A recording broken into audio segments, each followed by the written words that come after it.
Hi, I'm Bill Arnold. Thank you for listening to this podcast. There are many more podcasts available at myfaithradio.com. Your support makes this possible. Thank you. Hi, this is Bill. I thought this interview was so good, I wanted you to hear it again. So enjoy.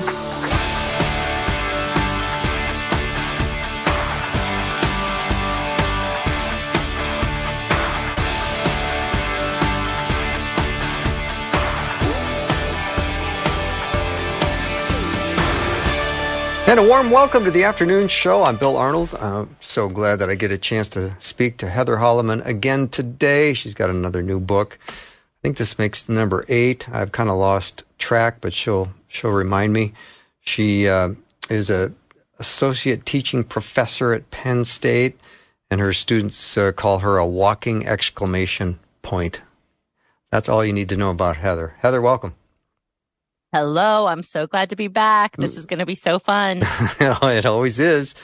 It always is. Yeah. I just have to tell you, I did a little field research, a little field study today. I met a friend of mine for a late breakfast, and I brought your book in, The 6 Conversations, and I said, all right, I'm going to talk to you, because he had a big conversation he had today with somebody, and I said, I'm going to just try some of this out on you. I'm going to give you a little coaching.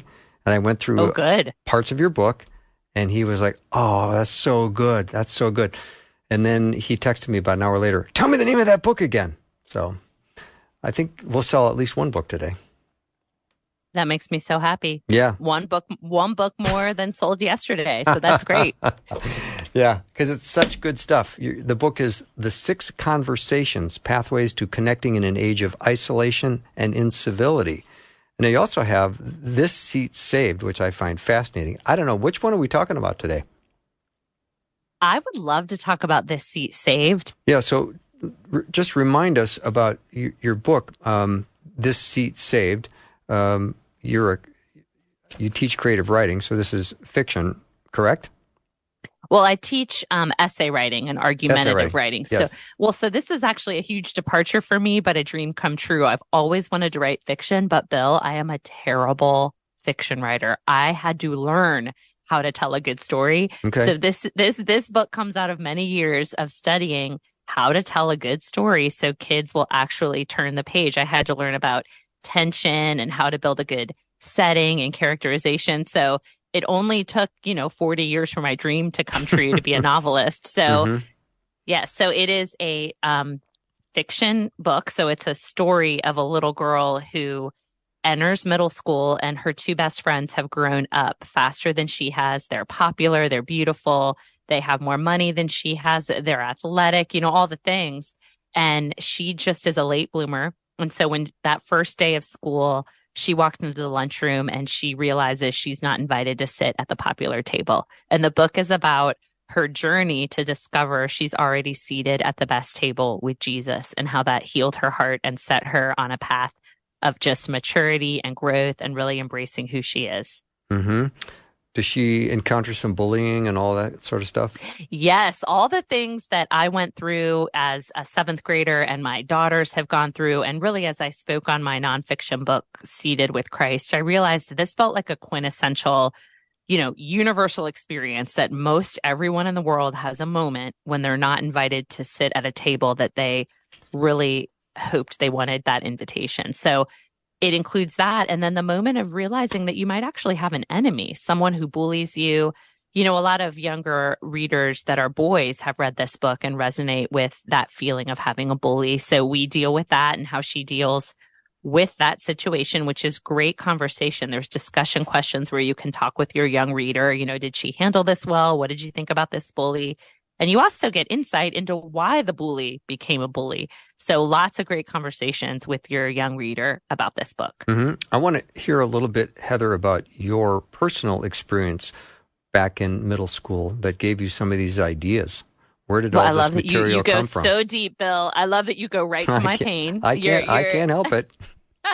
I learned it from you. Well, as you will have read in my nonfiction book, Seated with Christ, I remember the exact moment when I walked into the lunchroom and realized I wasn't popular. And that wound stayed with me until I was about 40 years old. And part of the problem was I was reading grammar books for fun. I had no chance, Bill. I was a nerdy girl. I was a national debater. I was also obsessed with nature. I had a canoe and I would just go and fish and be in my canoe when all the other girls were, at the mall wearing makeup and all those things. So I remember those feelings of thinking, okay, I do not fit in here, and I love semicolons and verbs. Where's the table for that girl?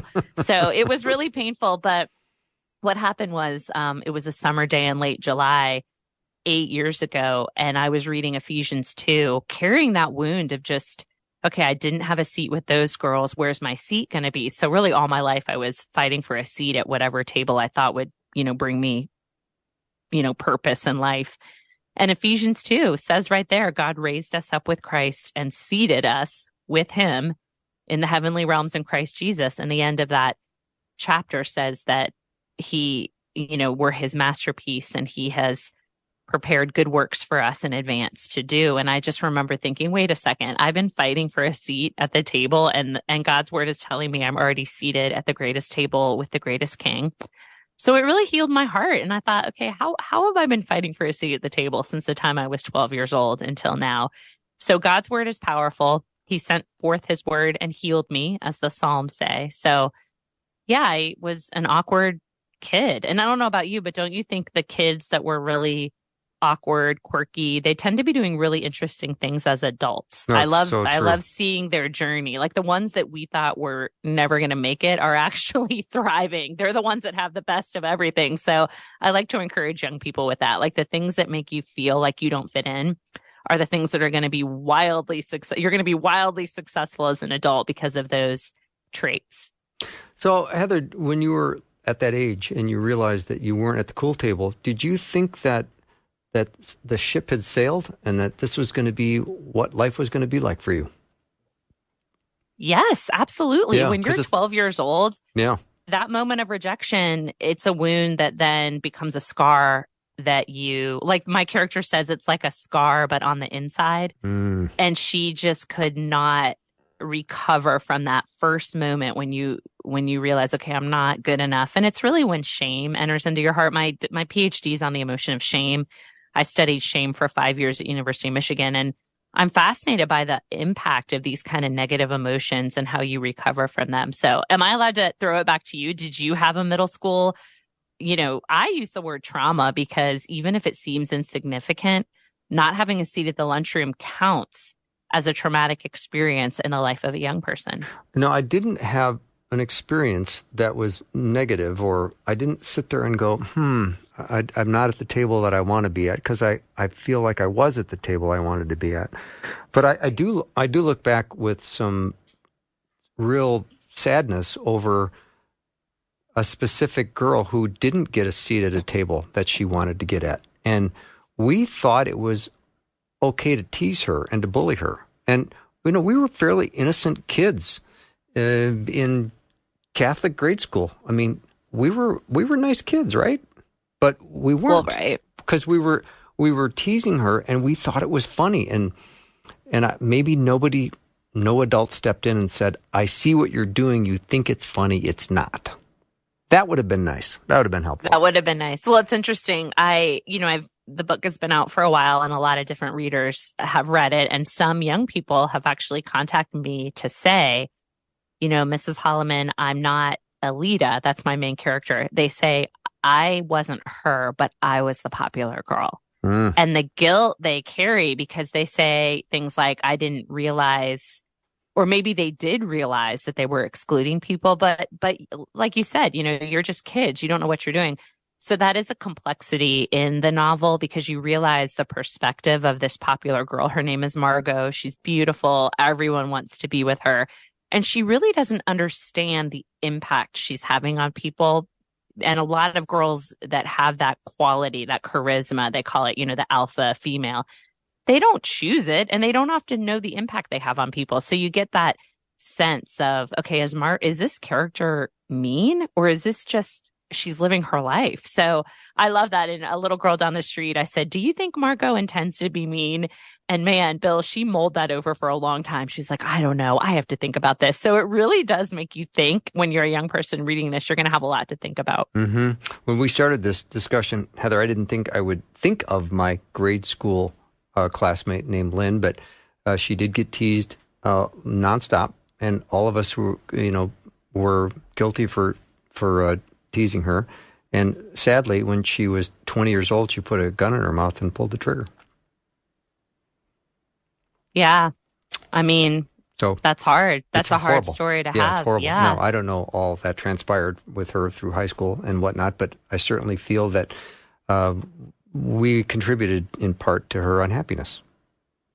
You know, that is something when you look back on middle school years, I do remember the guilt I felt. There was a girl that was bullied. I mean, actually harmed. I mean, people would push her around and I was a bystander. I never stood up for her. I never intervened. And so there's a lot of, it's really it can be a dark time to look back on that and think, could I have done something different? What I love at the end of my novel, though, which relates to the story you're telling, is once you're seated with Christ, my character goes back into the lunchroom and she says, okay, well, now what? If I'm at the best table already, now what? And she looks around the lunchroom for who doesn't have a seat at the table. Mm-hmm. And she invites those people to her table. And in the book, in the discussion guide, I ask young readers, do you think you would ever have that kind of courage and confidence to invite people to your table who didn't have a seat?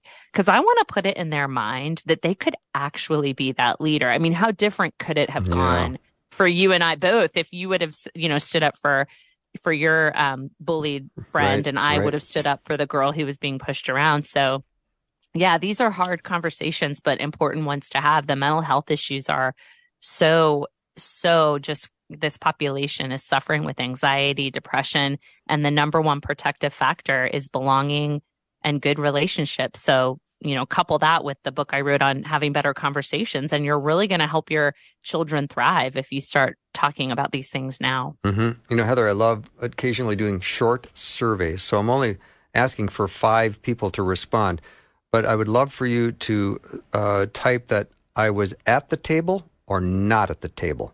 Just curious to see the first 5 people that text in. If you were at the table, text in at the table. And if you weren't at the table, text in not at the table, or just the word not. And my sociologist professor is going to love this. Go ahead. Oh, good. So text it to 877-933-2484. So at the table or not at the table. 877-933-2484. We'll take a break and be right back with Dr. Heather Holleman. She's got a couple of books. And matter of fact, I think I've got some books to give away today, which I'm excited about. But the one we're chatting about right now is called This Seat's Saved. It's a novel. We'll be right back.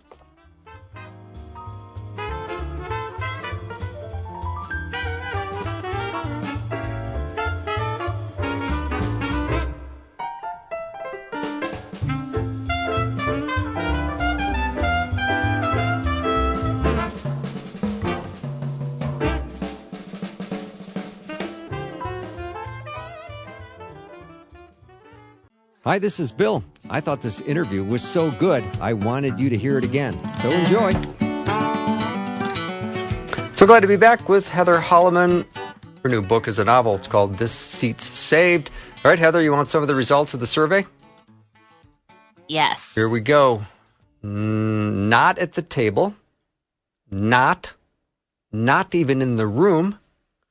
Not at the table. Not at the table. Keep going. Let's see. Not. Actually, at both tables. Here's another one. I was never at the table.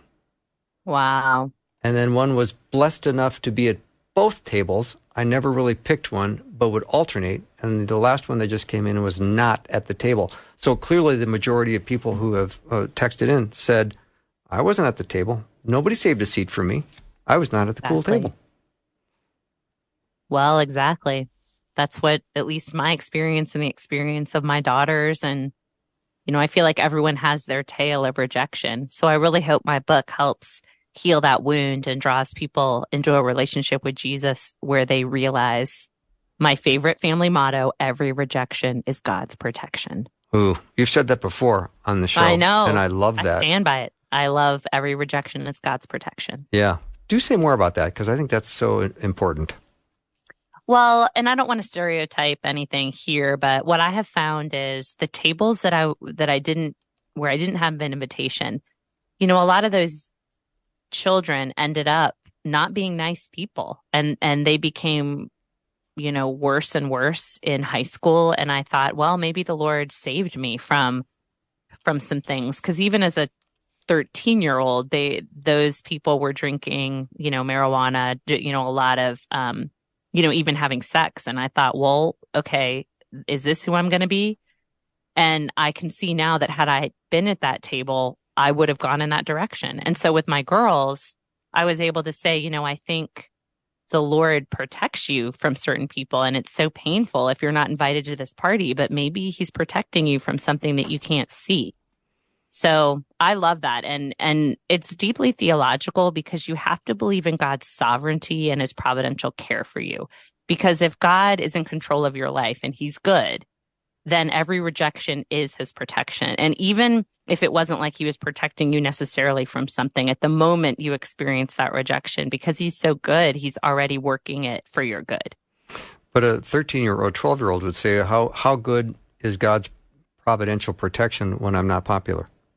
Exactly. So in the book, we realize some things. So Alita isn't invited to this party over the summer, but later she finds out some bad things were happening there. And in her mind, even though, it took a few months, but she says, wow, maybe God was protecting me. Is it true that God was protecting me?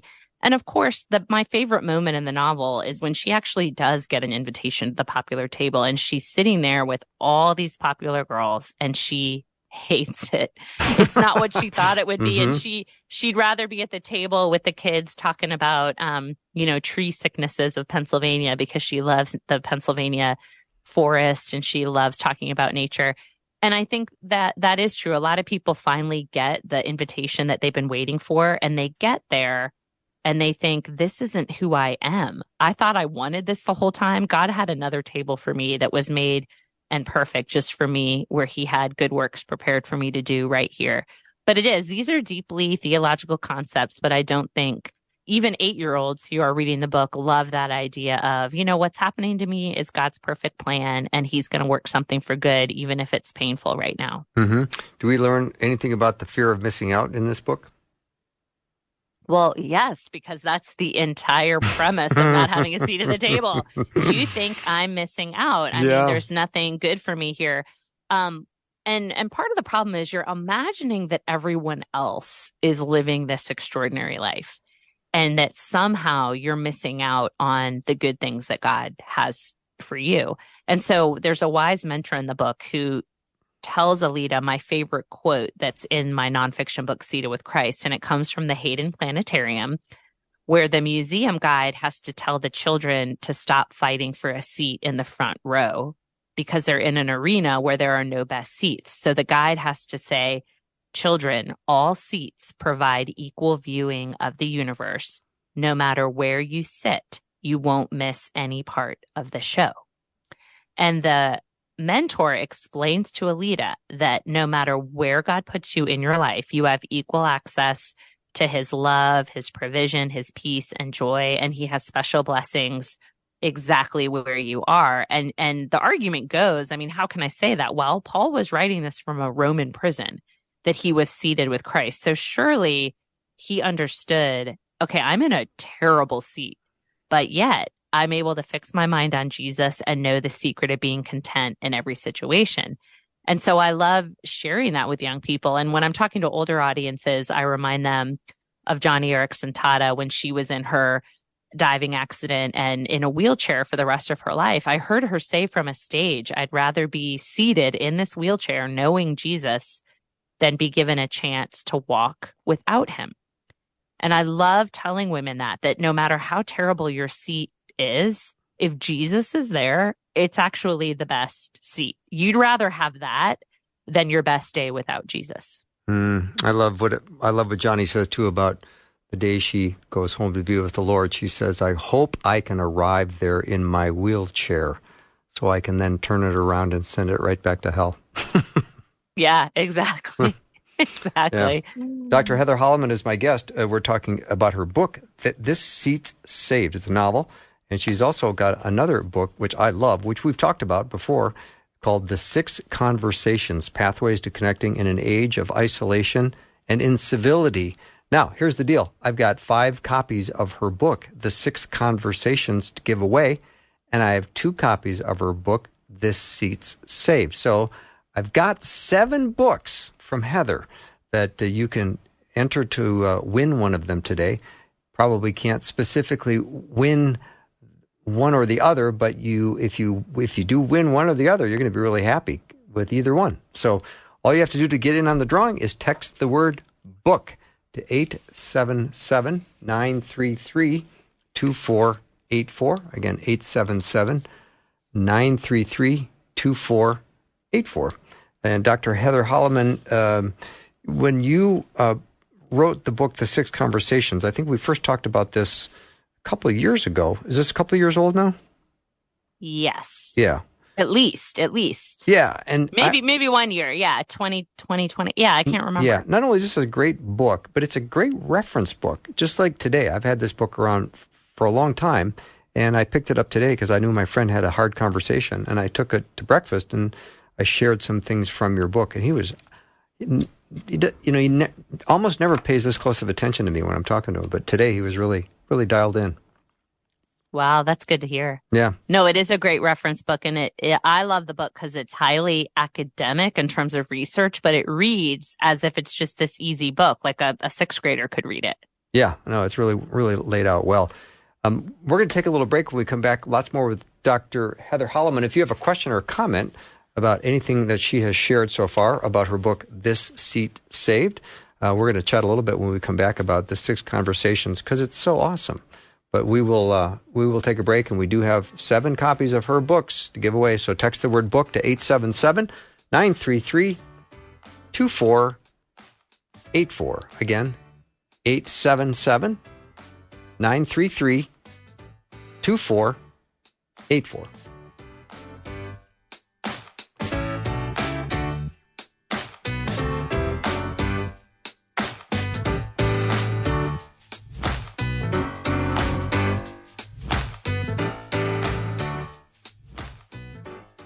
Hi, this is Bill. I thought this interview was so good, I wanted you to hear it again. So enjoy.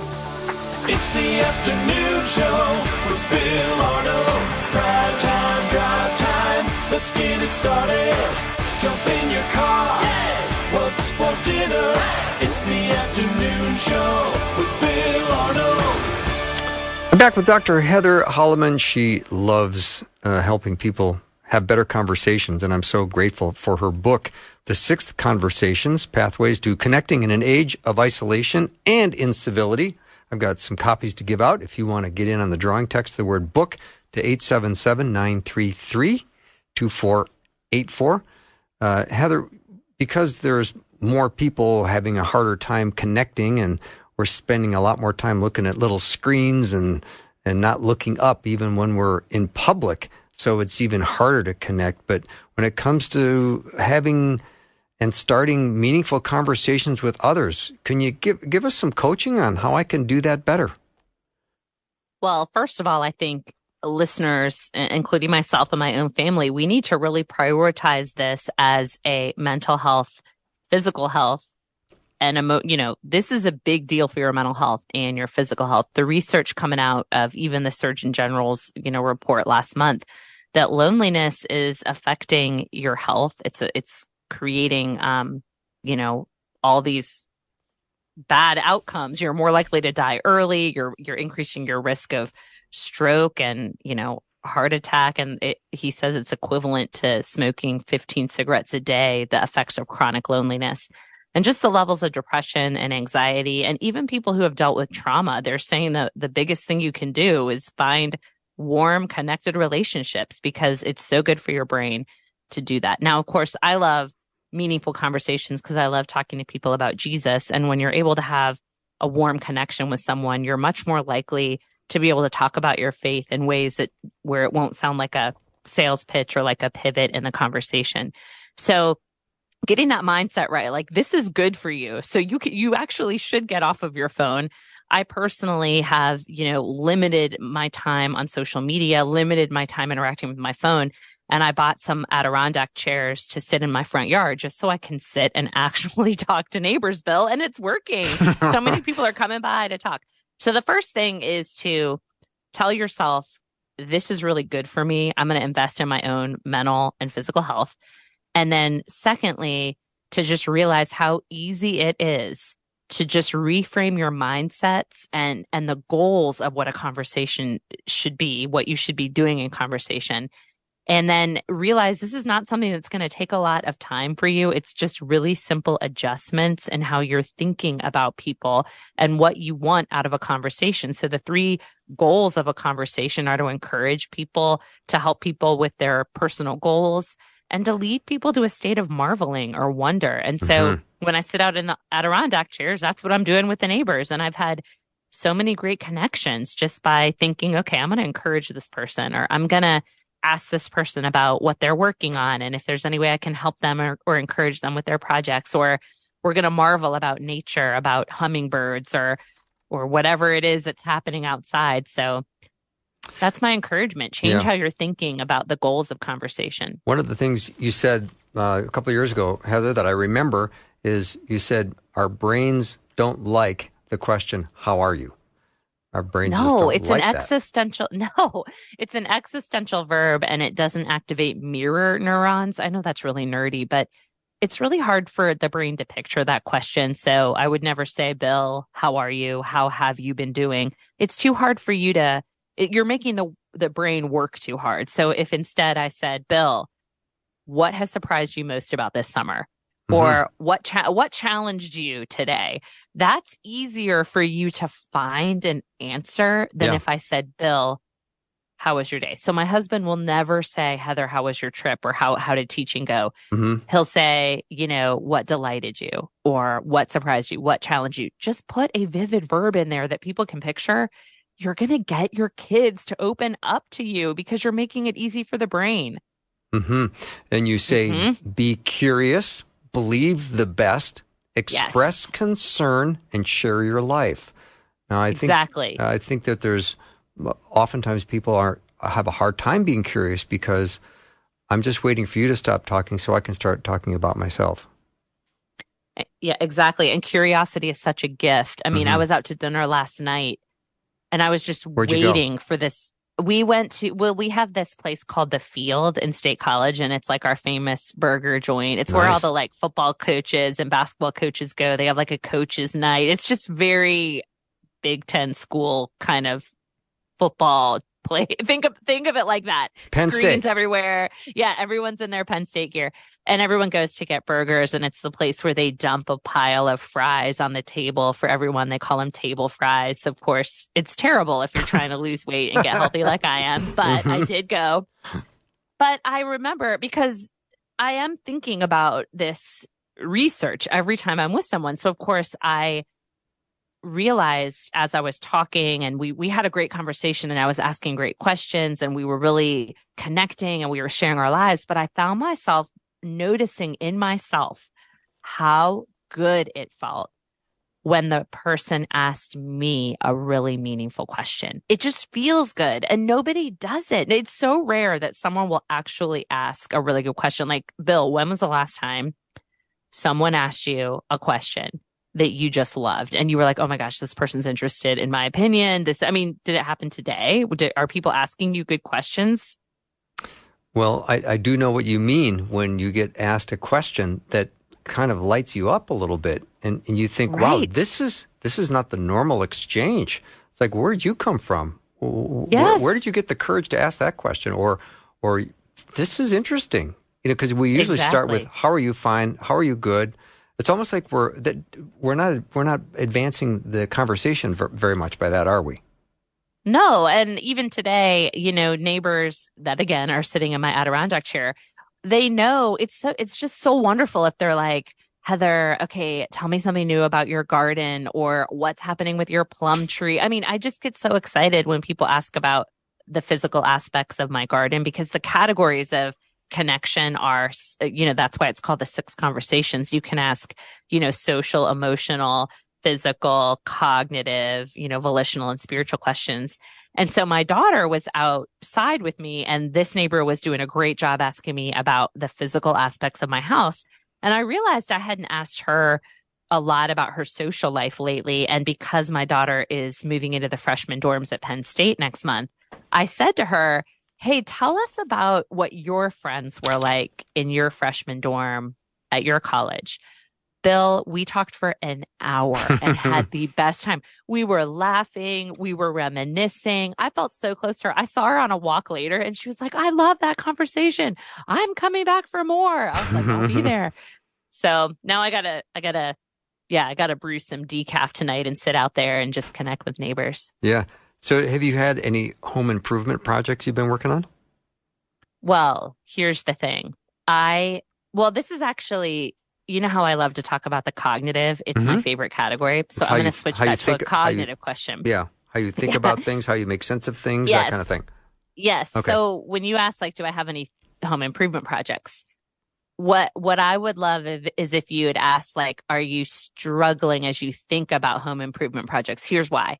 I really want to have an eternal perspective on my home, and I don't want to give all my money to something that will burn in eternity. Do you guys think like that? What am I actually doing with my money? Because it's so tempting to give all of my money to, let's redo our basement. And we don't have a large house where we don't have anything special, but there are things like, what if we got a fireplace, or what if we got a new refrigerator? So, but I struggle because I'm thinking, does this matter for eternity? But maybe I'm just too serious about it because I know the scripture says that God richly provides all things for our enjoyment, and wealth isn't, necessarily wrong. But we would have a great conversation, Bill, if we just did the cognitive, and I would want to know what you guys think and how you manage how much you give to home improvement. I don't know. What do you think? Well, I love that you brought up the fact you bought a couple of Adirondack chairs. So that had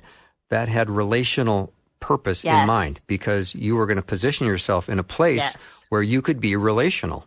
And yet it sounds like you've got some beautiful things going around your house with bushes and flowers and trees and whatnot that people are going to comment about. So it sounds like you're taking care of your house, which is really nice. Yeah, you got to take care of the house.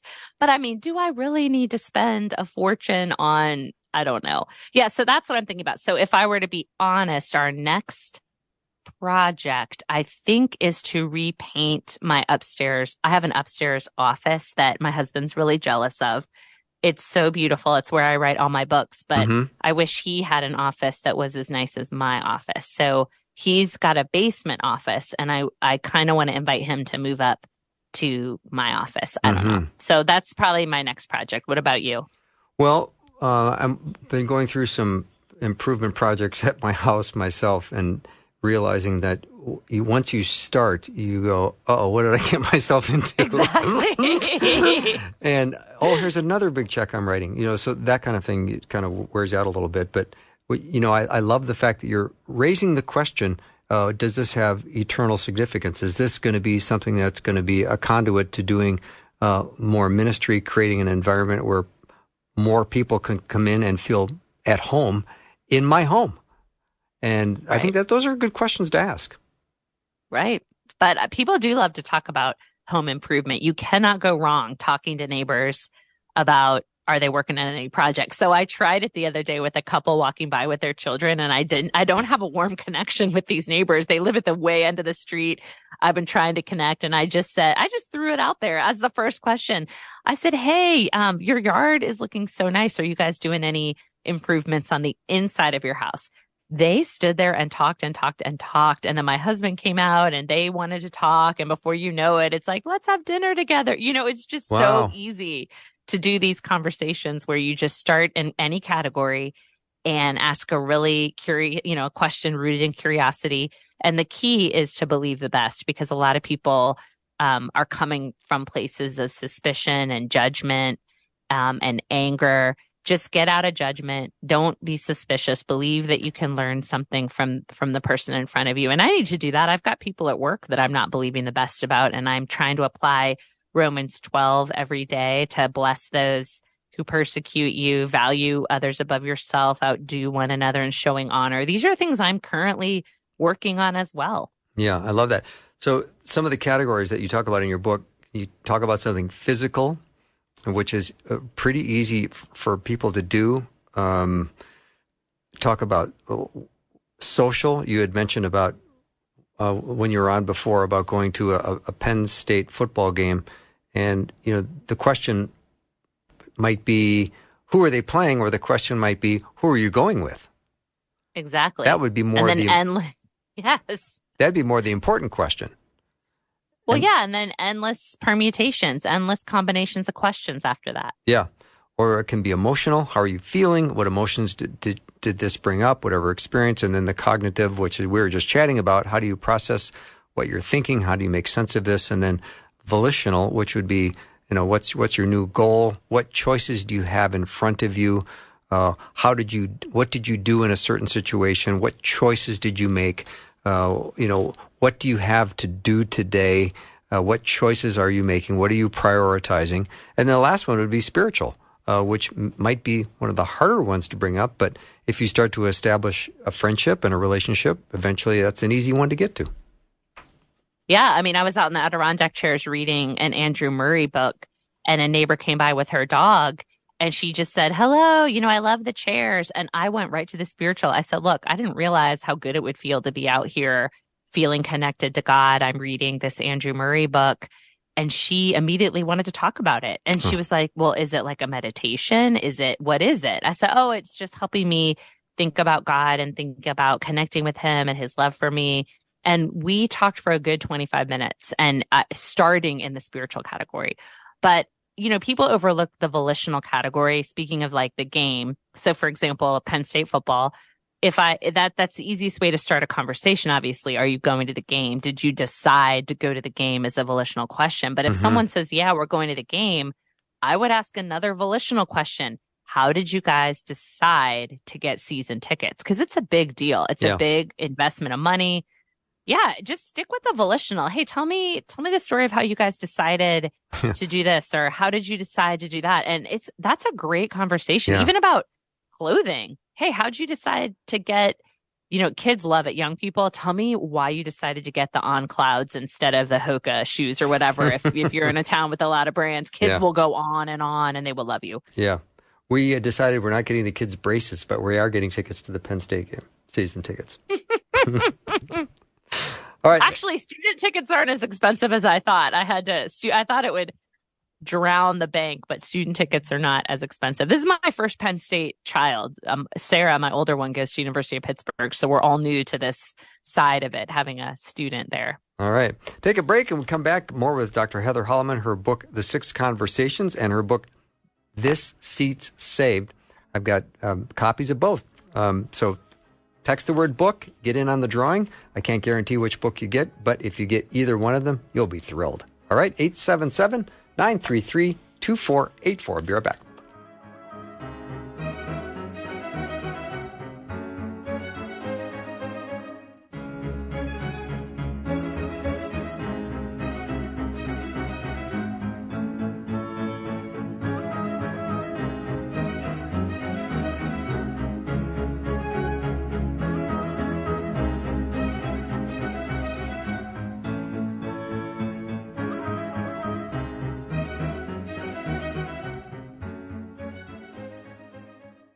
Hi, this is Bill. I thought this interview was so good, I wanted you to hear it again. So enjoy. I'm back with Dr. Heather Holleman. We're talking about the six conversations and This Seat Saved. And I was reflecting during the break, Heather, because I'm the interviewer, I do the question asking.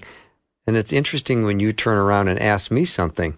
It does something to my brain. It goes, oh, that is so nice. Oh, well, you're fascinating. I want to learn. I mean, come on, your bio. So many times I want to be like, tell me about those comedy shows. Tell me about your addiction recovery. I need to know the whole yeah, I love studying about addiction. So, Yeah. My point is how good it felt that you asked a question. So I want to just say, when you ask someone a question, it's going to feel good to them because you're showing that you're curious and interested about them, and that's a big deal. It is a big deal. Yeah. I want to read something from your book because I think this is an important point, and I know listeners will want to hear this.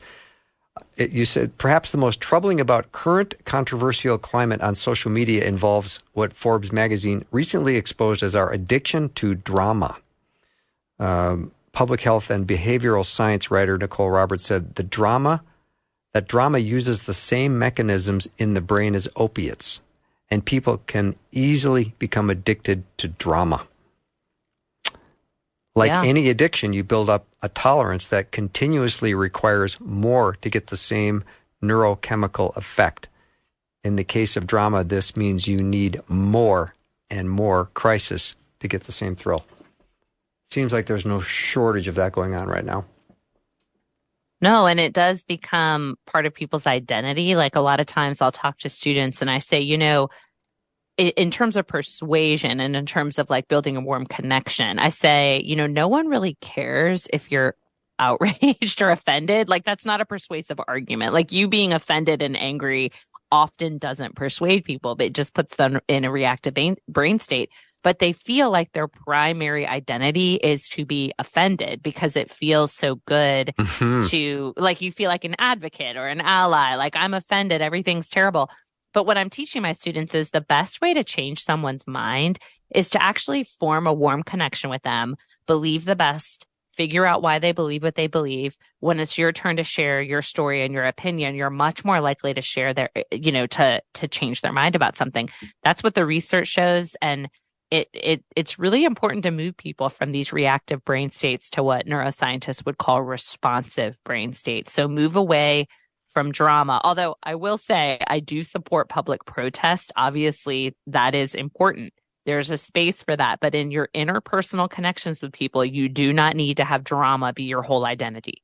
When you say believe the best in people, I sometimes wonder, and I wonder if you wonder, when you're encountering people, if they're believing the best about you. Or do you think that's a one-way street? Well, that's the thing. Believing the best about them means I'm choosing to believe that they believe the best about me. All right. That just came around to bite me. But thank you. Yes. No, I like it. No. Yeah. But I'm assuming, I have to believe people believe the best about me because I don't know, you've been a performer. One of the secrets to being able to write books and be a public speaker and even be on the radio is I have to believe that people are kind and like me. Otherwise, I will go hide in shame. So I have to believe in a favorable audience, and it's just a trick of the mind. I literally walk into a room and I'm like, okay, God called me to be here. I'm going to believe that people like me. Otherwise, you become rejection sensitive, which, going back to this seat saved, most people walk into a room and they're reading the room for signs that they are rejected. Wow. I've learned to walk into a room and look for signs that I'm being accepted. And that's a big part of mental health and a big part of how you can become a writer or a public speaker or a teacher. Otherwise, you're doomed. What do you think about that? Like, wouldn't you just cower in shame if you believed your audience didn't like you? Oh, it'd be horrible. Right. No, you do walk into the studio and you're praying that the Holy Spirit will lead you through the show, but you're also hoping that the people who are tuning in are getting something meaningful and that they also happen to like me. You hope that. Yes. Yeah. Yes. And one thing I learned early on in my career was you're not for everyone. So not everyone's going to like you. Not everyone's going to like me. And that's okay. I'm not for everyone. And if I'm with someone and I can tell that maybe my energy or enthusiasm is too much for them, sometimes I'll say, look, I come on strong. Or what do I say? Not I come on strong. Or I'll say, I'm a lot to handle. I'd make a joke about it. I kind of name what I'm worried that they're thinking about me. And I'll say, look, I know I'm not for everyone. And so, yeah. Yeah, that's such a good point because I realized that as well. I'm not for everybody. Even when it comes to comedy, it's like comedy's like ice cream. Everybody likes it, but there's some flavors that people go, that's not what I like. Yes. Oh, comedy is so, yeah, the potential to recover from a joke that drops. No, I yeah. have so deep respect. Deeper. I've done that. I've done that in college classrooms. I think I'm hilarious and it's crickets, silence. They're like, scowling at me. So that's, I bring donuts the next day to try to win their favor. No, I love that. I would love for you to just talk a little bit more about the idea that when you enter a room, you're believing the best, because I think there is a lot of people that say, I walk in with anxiety, or I walk in feeling shy, or feeling no one's going to notice me, or is anyone going to ask me to sit down next to them? Or what if I say, can I sit here? And they say, this seat is saved. Then what? Well, my best advice, and this has been a lifelong journey for me, to walk into a room and to know, well, first of all, when you're filled with the Holy Spirit, you're the most powerful person in that room. If you feel like you're in a room of, that helps me when I go into like faculty meetings. I'm like, technically I outrank everybody here, because I'm part of the royal priesthood. You can do some things that fill you with confidence. But the other thing is, remember that my favorite other verb in scripture is sent. You're sent there to be an agent of blessing and proclamation. God has you where you are because somebody there needs encouragement, or somebody there does not yet know Jesus. So I've learned to walk into a room and ask the Lord, who here needs you? Who here needs a word of encouragement? And then it takes my eyes off myself. And I've been doing that since I was 19 years old. Wow. When I, again, realized I wasn't a popular girl. I would walk into rooms, nobody would talk to me, and all I was rejection sensitive. And then I remember the exact day I was like, wait a second, I'm going to walk in this room and be a blessing and stop thinking about myself. So I decided to encourage people and be drawn to people that maybe looked like they needed some attention. Mm-hmm. I had more friends that summer than I'd ever had in my entire life because I took my eyes off myself. Yeah. I had that idea too when I was in high school. I always wanted to try to pay attention to the kids that weren't getting a lot of attention paid to them. Yeah. So I've always felt like, well, if you're kind of on the fringe, I can go over there. I'll be on the fringe with you. Right. And also, I tell my students, they have a one-of-a-kind viewpoint on the universe because of who they are and what they contribute to the world. Nobody else can contribute because nobody else has their background. Like I tell my students, nobody else grew up with your backyard or your family or it's kind of sublime to think about it. Of the 6 billion people on the planet, you have something to contribute here. Like you literally add unique value. And to get people excited about when you're not here, something so profound is missing that we don't even have words for it, because we can't even articulate how powerful it is that you're present with us, because you're this, you have infinite value. You bring something that no one else can bring. To remind someone of that is really powerful. Mm-hmm. Heather, you have said so many things today that I would like to paint on a piece of wood and hang it up in my house. Let's do it. I mean, we should start a company. Let's go. Let's start a company. Yeah, so I'll send you a list of all the things that I really like that you said today, because this Every is so rejection good. is God's protection. Well, I love number that. one. Yeah, I love that. There's a lot of good stuff. But thank you so much for doing the show today. It's really nice to talk to you again, and congratulations on your new book, This Seat's Saved. I'm excited to go through all of it. I didn't get a chance to read all of it before our interview, but I'm looking forward to doing it. I hope you enjoy it. I know I will. I have to write another book so I can come back on your program. I'm like coming on every year now, I feel like. I just got to keep writing books. You come on anytime you want. Well, have a great evening. Thank you, Heather. I'm going to go sit in my Adirondack chairs. All right. Talk to you later. All right. Bye. That wraps up our show for the night. Thank you for spending time with me. Have a great night.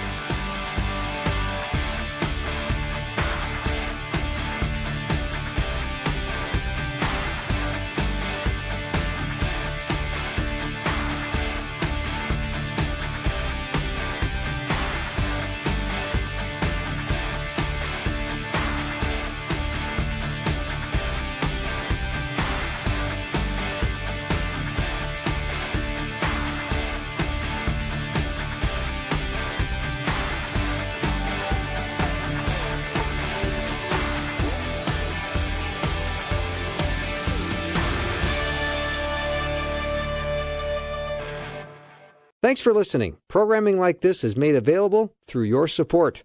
Information available at myfaithradio.com.